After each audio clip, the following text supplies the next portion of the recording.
I'll just have to do it from my phone. I can't figure out how to do it on the computer. Yeah, it happens. I mean, technology, right? I mean, you can't have a podcast show or a show without some technical difficulties here and there, right? I mean, that's how it always goes, yeah. I love it. I love it. So, Courtney, how are you today? Yeah, good. I have this sweet little rescue puppy angel over there. I've never fostered a dog, and I'm like, I don't know what to do, but it's really sweet. That's amazing. What breed is it? I asked the same thing, and when the dog was tested, there was 15 different breeds. I live down in Cabo San Lucas in Mexico, and that's just like how dogs roll down here. I mean, they all kind of there's like a big stray dog situation here. So it's cool to be able to house a little rescue. Cool. So you are in Mexico now? Yeah. I moved down to Mexico like last year, and I love it so much. Cabo San Lucas. It's really slow paced. The only state I moved. Mm-hmm. So it's perfect. That's amazing. And how's your Spanish? Non-existent. And I dated a Mexican guy for a while, but I just talked to English to him. I didn't take advantage of that. Yeah, I know. Close teacher. Yeah, I know what you mean, but I'm super sure that you're gonna be able to learn it like super quick. I don't think so. Okay. Well, if you need any lessons, just let me know. I can speak Spanish too, so I'll be glad to help you out. Gracias. De nada, cuando quieras. So welcome to the show. As I said, it is so cool to have you here. I mean, let me just say that it's an honor. I'm speechless, and we haven't even started yet. The fact that I'm speaking with someone with such a story. I mean, it's super motivational, inspirational. I mean, I love it. So it's an honor. It's an honor to have you here, basically. Thank you. Thank you for having me. Oh, love it. So, How do you know Spanish? Where are you from? From Mexico. Yeah. Sure. Yeah, I'm from Mexico, and English I basically learned it by. Well, I mean, I'm not gonna lie. Of course, the school helped me, but what I ended up discovering is that school taught you like just the basics, like very basic stuff in English, and that is like one of the things that I wonder why, like the whole school system here, they still teaching you like very basic English, super basic. So what I ended up doing is that I started to kind of learn it by myself, kind of taught myself how to be able to speak more. So what I ended up doing is I remember back then I was just listening in a lot of rap music and watching a lot of movies with English subtitles, So I was kind of weird. But the thing was that later on my English was horrible because it was full with bad words. It was horrible. So then one time I was living in Germany. I lived there for almost 2 years, and I met this girl from Texas, and she basically helped me. Yeah, she basically helped me to kind of make my English more fluent and more clean instead of sounding horrible. And with her and either some friends I've met from that they were from the U.S. also kind of helped me to kind of be more fluent. And a couple of years later, here we are. Nice. It's so impressive when anybody can learn another language. It's like, right? Yeah, it's amazing. It's amazing. I love it. And like fun enough is that with this podcast, for example, I mean, most of my episodes are in English, of course.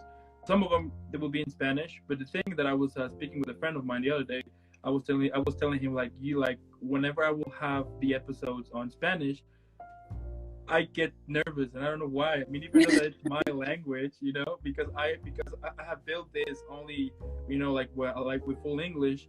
Now when I switch it to Spanish, I get stuck, and I will be like, so it's so fun. It's so funny. Or sometimes I will mix words. That's horrible between German, English, and Spanish. It's horrible, but it's fun. Yeah. Well, it's a lot of language. Yeah, and but anyway, so starting with with the whole interview here. Tell me, like for those who don't know, tell your story. Yeah, I went backpacking around the world for a year. I went through 6 continents, like 30 countries or something like that. About 10 years ago, I quit my job, sold everything I owned, and went backpacking around the world. Yeah. And I thought that would be my big story. That, wow, I'm 38 now. I was 28 at the time. That, man, I did it. I went and saw the world and, you know, did ayahuasca and whatever. But then when I got back to the United States, I moved to Vegas, you know, fell in love, moved to Vegas for a guy there. And I started getting weaker after, I think I'd been there for 3 years. I started getting weaker and my thumb went numb and then my leg went numb and then my ankle started rolling. And I started falling and it was this very mysterious, very slow progression of weakness and numbness. And eventually I was in a wheelchair. I couldn't walk anymore. Yeah. And I kept getting worse after that until I was almost completely paralyzed from the neck down. I'd lost most of my voice and my lungs were going paralyzed. My face was going paralyzed and my colon was paralyzed. And I was in the hospital at this point. I'd been on Western, you know, one of the things someone said when I was going through that time period, they said, Courtney, quit going to all these witch doctors and go see a real doctor. And I was doing, you know, I was on a perfect anti-inflammatory diet, doing ozone therapy, supplementation, nutritional IVs, and I was doing a lot of alternative stuff for Joe Dispenza meditations, but working. But on top of that, I was doing Western medicine from the Mayo Clinic, which is the #1 ranked neurological hospital in the country. So I'm like, well, that's not a witch doctor and that's not working either. None of it was working. That's where I was at in the hospital, was paralyzed with the neck down and nothing was working. Wow. I mean, and I'm already speechless. Yeah, I knew this was gonna happen, that I was gonna end up speechless at some point. But I mean, that's, yeah, and like what, like how you started to recover, like how was the process for you to continue being strong, for you to getting strong little by little? Like how was that process for you? Well, and that day I was being released from the hospital, my second hospital stay. They said, I'm sorry, there's nothing else we can do for you. And at this point I was at Southwestern Hospital, a really, really amazing neurological hospital and team. I have an amazing neurologist. But they'd done everything. They did every treatment. They were testing me for different cancers because I was so resistant to medication. It didn't make sense. And I was 33 at the time. It didn't make sense. Someone at that age just can't get better. Especially, my diagnosis is called CIDP, which is similar to Guillain-Barré. Stands for chronic inflammatory demyelinating neuropathy. But anyways, I, you know, with none of the treatments were working. So they said, I'm sorry, there's nothing else we can do. We're releasing you from the hospital. There's no other tests we can do or treatment. We can't justify to insurance to keep you here anymore. We have to send you home. I'm sorry. The medications, the treatments, they should have worked by now. 95% of people, it works on day 5, and I was on day 14. And on that day, I thought, okay, why am I not getting better? Diet's not working, supplements aren't working, holistic, naturopathic, homeopathic, meditation, Western medicine or allopathic, nothing's working. Like, why is this happening? Like, what? I changed the question from why is this happening to what in my life could possibly be still causing me to be sick, have inflammation, or be hard on my body to stop me from getting better. Yeah. And at that time, my boyfriend, he was the love of my life at that time. He was just a big partier, and he was an amazing boyfriend in a lot of ways, but he brought a lot of financial stress and a lot of just stress in general with all the partying and everything. So I called him up on FaceTime since I can't move my body. Yeah. And I broke up with him, and I started getting better 2 days later. And I've only since that was over 4 years ago. Yeah. So it's really crazy, we can really love someone and we can really love our life, and we can get ourselves in situations to where we're taking on the stress of someone else to the point that we can get paralyzed. But also, I was happy. I always thought as long as I'm happy, then I'll be healthy. And I really was happy at the time, even though I was stressed. And it's just amazing how much stress can do to our body and paralyze you from the neck down, whether that's stress you're taking from another person, stress of a relationship, stress of your job, your mom, your family, whatever. It can really bring you to your knees and paralysis. It's really, really crazy. But that's how I started getting better and turned the corner, was just by stopping the root cause of my inflammation and trigger of stress response. And I compared triggers of our stress response just like food. You've heard of the elimination diet, where you cut it all out, and everything that's irritating you, some things wouldn't normally irritate you, but they are. Yeah. And things aren't normally unhealthy, but they become unhealthy because you have this other really big thing over here that's making a lot of things. So you eliminate, and then you can add things back in one by one to see if you have recovered enough, if you've healed enough, if you've got to a good stable place enough to be able to add them back in. Yeah. And at that time, I just had to cut off everything. Yeah, absolutely. Could possibly be causing me stress and heal. Wow. And yeah. so after that, you start to recover, but then you decided to become a motivational speaker. But tell me, what made you want to become a motivational speaker? Yeah, I know exactly how to answer that. When everything first started happening and I was in the hospital, I knew very quickly, I didn't realize how serious it was, and I'm glad I didn't. Yeah. I'm glad that I thought I was going to make a full recovery, which I did not. I still have disability. I can walk though. I look like, you know how a dog walks in socks? I look like that sometimes. But anyways, at the time I thought, okay, this is life-changing. I'm paralyzed. And that wasn't even the part that I thought was life-changing, because I had this naive belief that I would make this full range recovery and that I would go run a marathon, and I had so much faith in that. And I'm so grateful. I'm so grateful that I had this gradual realization that wasn't going to happen, instead of just it happening overnight. But I had this belief. But what I realized was going to be life-changing is, oh my gosh, I have a chronic condition. I've been diagnosed with an autoimmune. And as much as I would love to believe that I can just reverse this and make a full recovery and never have to worry about autoimmune again, and that's what I choose to believe, but there's a real possibility. Obviously, I never thought I would get autoimmune to begin with, and I did, which means I could get it again, I could relapse. Like I've been diagnosed with a chronic condition, and that's life-changing. This means that I'm going to have to always be careful of my stress and my diet. And everyone does, but not everyone might get paralyzed. I don't know, I guess you could. But that was the part where I thought, wow, like this has changed my life. This is going to always be a thing. And I thought, okay, well, this thing could either ruin my life, and if not ruin, I think anytime we go through a major life change, whether that's a divorce, a job change, an illness, any kind of there's this question that comes up where you think, okay, does this mean my life will be less than it was before?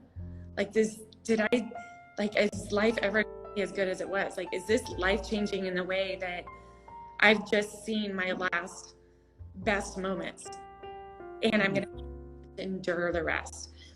Or is it possible that I can integrate this chronic illness, this experience, this paralysis, this situation that's made me give up my home, my job, and the love of my life, my friends? I mean, my group of friends are my friends, but I had to move across the country away from them to my parents, to be in their full-time care. So all of this life I had built, gone, all of it. There was not a single thing about my life that was the same. Not even my family, who's amazing, but even living with them, being with them full time was also a change, a good change. It was an amazing change. Still a change. Everything was different. And so I thought, okay, is it possible I can integrate all of this stuff to make my life greater than it was before, or better? And I knew very early on, if I don't make peace with this situation, if I don't allow it and accept it and express it to its fullest, then it's going to kill me. Not literally, but like kill my spirit. Yeah. So I started looking for ways that I can integrate and make friends and allow this experience and make it doesn't need to be a good or a bad thing, but just a part of me. And we all have good and bad parts of us, right? And Yeah. everything about us and our relationships, our mindset, our life, everything, you can find a good and a bad with it. Really. Even the stuff you love and the people you love. So this is one of those things. I don't have to make it good or bad. It's just a part of me.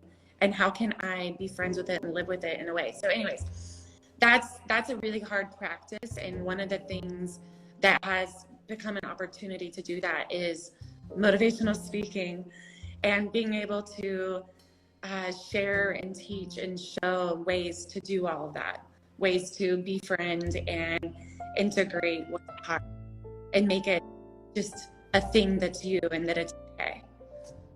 Yeah. Wow. Wow. You know, it's so interesting that, like, how, like, if we don't take care of stress, and if we just continue going on with your day with stress, I mean, eventually can reach to something bigger and bigger, right? And it's so interesting that sometimes we forget about that, you know, because either we are full on work, or we're like busy with our minds doing something else, that we tend to forget our, yeah, like our inner, you know, like our inner spirit, you know, like how's it feel, is it stress or not, like taking care of yourself, you know.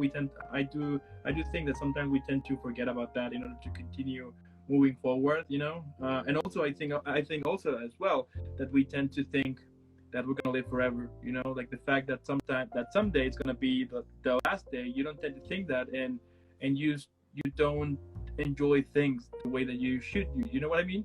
I mean, I've discovered that recently, that the fact that being focused in one thing over and over and over and over and over, and not taking like 1 second to just stop and enjoying your surroundings, or do something that you really love, you know, like sometimes you need to do those things in order for you to continue moving forward, right? I mean, and the fact that, like, when I was checking your story, I mean, it's amazing that, like, how you managed to overcome that, you know. And it's so interesting how sometimes so many people sometimes can get stuck, and they just don't want to move forward. But the fact that you continue pushed and you managed to do it, and it's amazing. I mean, it's like that. I mean, it's basically like that you're living proof that everything can be possible, and that is something super amazing, because I think that we, like, all of us should think, yeah, should pay attention more in ourselves, and be more, and treat us with love instead of treating us as a machine. You know what I mean? Yeah. Wow. And so you have been traveling. So you have been traveling over the world. Here on your website says that that due to motivational speaking, you have been traveling around. But tell me, like, what is the message that in every like in some of the retreats that you have, like, what is the message that you want to deliver to the people who go to your retreats? Yeah, I had a retreat I hosted in February, and that was super cool. Kind of crazy with travel, the way the world is right now, but Yeah. you know what, like, there's one major thing more than anything that I like to share and show and talk to people about is just that there's life after life changes. Yeah. We get in so much fear of something happening in the future. You know, that we get sick, we have an illness, that we go broke, that we get divorced, that we'll die alone, whatever. But we just get so scared about things that are going to happen. And the thing is, it does happen. And our life does change. We're not in control of those things. And that's okay. You know, it's kind of fun that we're not in control of everything. Sometimes there's things and opportunities that can be presented that are pretty cool. But when these changes happen, like, there is life after. You know, I have disability in my hand. Like, I walk, like, I've been drinking beer at the beach all day, and, like, it's okay. Like, I'm still really, and had you told me that, you know, 6 years ago or whatever, that was going to happen, I would have been terrified. I would have thought my life would be ruined. Like, and there has been some transitions I've had to make emotionally and mentally and physically that weren't that cool, you know, being a girl with all the body image stuff, you know, it's a shift to, you know, get used to a body that isn't the way it was before. You know, I know a lot of women go through that when they have kids and everything. And so like, yeah, it was incredibly, like I really can't even put words to the emotional experience it was to be naked in front of someone again after being disabled and being paralyzed. I'm surprised it even happened.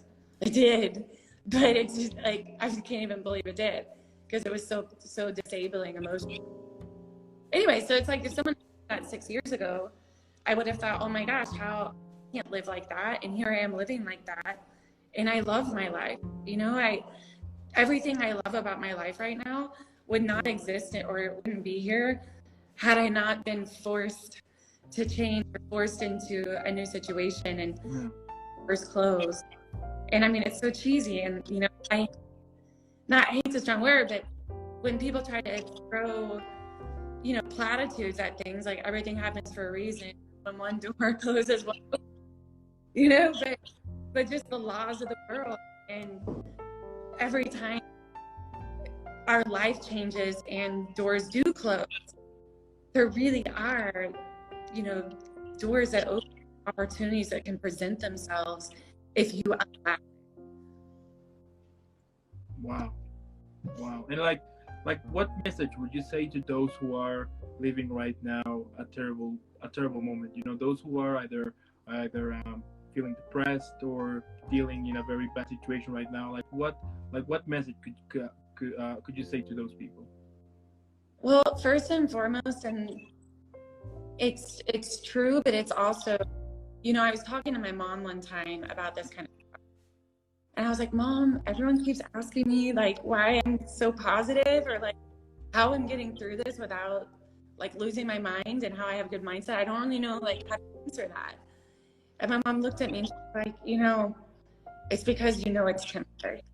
She's like, I've been watching you, and you know, she's like, I'm scared. She's like, but you're not, because you don't believe this will last forever, and it's just temporary. And you know, some things like a spinal cord injury, or there's certain situations where, yeah, I can't sit here and look at you with it and tell you that it's not going to last forever. You're right. Yeah. But the way we experience our life is through the way we feel. Our quality of life is a reflection of our emotional experience, which is not detached from our physical or spiritual experience, sure. But our emotional experience is temporary, always.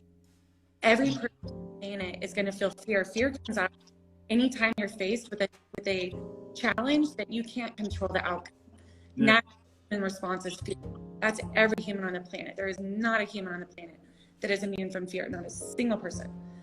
I mean, there's every emotion of the human experience. We all have those emotions, and we experience them all. It makes it really, really cool. The whole common humanity thing where every person you come into contact with has felt the way you're feeling or is capable of feeling it. And that's that compassion piece. We may not have all experienced the same things, but the same feelings we're all capable of, and in some degree we've felt them all. Yeah. So what I would say is, like, if you don't feel that good, it's temporary. It will not last forever. And if you feel great, it is temporary, and enjoy it. Yeah. Come a moment where you feel scared or feel sad, and those moments may be short, and I hope they are. But when you feel good, like, really, really enjoy it and love it and allow it, and don't feel guilty for it because someone else has it worse. And if you feel bad right now, someone might have it worse, but that doesn't mean what's going on with you doesn't suck. But that's another thing, is when we're going through a hard time, people say, well, be happy, be grateful because someone else out there has it worse. Yeah. Someone might, they do. That doesn't mean what you're going through doesn't suck. And you can allow yourself and validate yourself, embrace that pain, and allow yourself to feel the way you want to feel without guilt and shame. It's okay. Probably if everybody was you, they'd feel the same way. Yeah. Wow. I'm speechless again. There you go. I mean, it's so amazing because sometimes, I mean, we will tend to yeah, like whenever we're having like a tough moment, right? I mean, it's difficult to kind of get up back again. You know, I mean, it's kind of difficult whenever you feel like really, really, really that this is it. You know, like you feel like you have like rock bottom, let's say.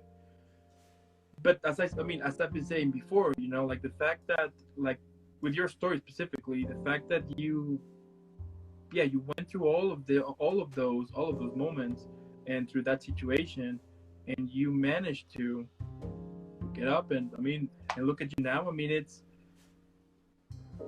I would say that that is, as I was saying before, like the living proof that everything has a solution, you know, because for something so serious as basically being paralyzed and not be able to get up, you know, to now be able to do it, walk on the beach, drink beer, you know, do all sort of normal stuff here and there, and the fact that you're doing it now, and a couple of years back you were not able to do anything. I mean, that is amazing, and that is, as I was saying before, I mean, it shows everybody, you know, it shows everybody that everything has a solution, and as you mentioned, that everything is temporary, which I sometimes think that whenever you are in a very bad situation, it's difficult for you to see that it's going to be temporary, right? I mean, I do think that it takes a lot of like,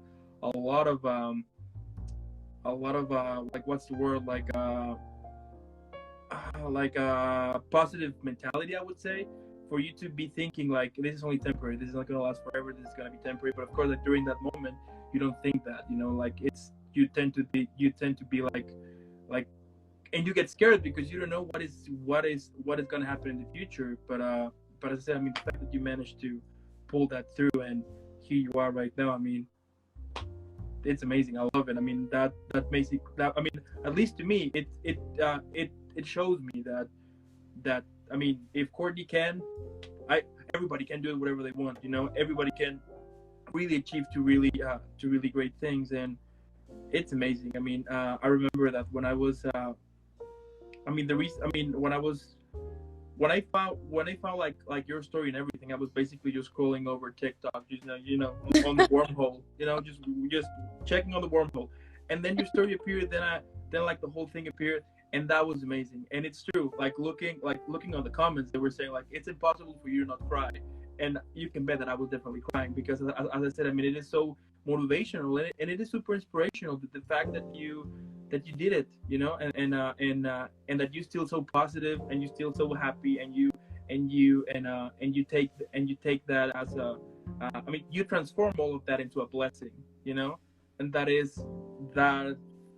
that's so cool, because sometimes, I mean, we will see people without any problem at all, and they just are living like hell, basically, or like, like this phrase that sometimes you will drown in a glass of water, in Spanish is something like that you basically drown for nothing.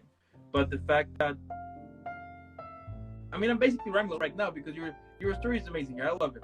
I mean, it is so inspirational. It is so cool. I mean, I do want everybody to know what you like about you, about your story, because it is super cool. It is amazing. I mean, I don't know what else to say, basically. But wow, it is super cool. And I want to thank you for making this happen, and for you to have some time to make that to have this conversation. I mean, at the end, as I said, you can be sure that you have. I mean, your story definitely changed my life in so many ways. And and I want more people see what you've been through and what you do now, so everybody can realize that everything's possible, And yeah, I basically want to thank you for that, and also want to thank those who are watching this right now. Thank you so much for watching. If you're either watching this later here on Instagram, or probably later on YouTube, or you are on your way to work, or walking with a dog, or doing something, and you're listening to this, make sure to go follow Courtney right now through social media.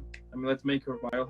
# Team Courtney. She's amazing. She's like the baddest person I've ever met in my whole life. That's for sure. And Courtney, again, thank you so much. Keep doing what you do. As I said, it is super inspirational, and you can bet that I'm gonna make sure that a lot of people sees you as this beacon of hope that we definitely need, especially in this horrific, difficult days that we have been through over this last couple of years. Well, thank you, and thank you for having me. Thank you again. So keep having an amazing rest of the weekend. and I'll see you in the next one. Have a good one, okay? All right. Bye.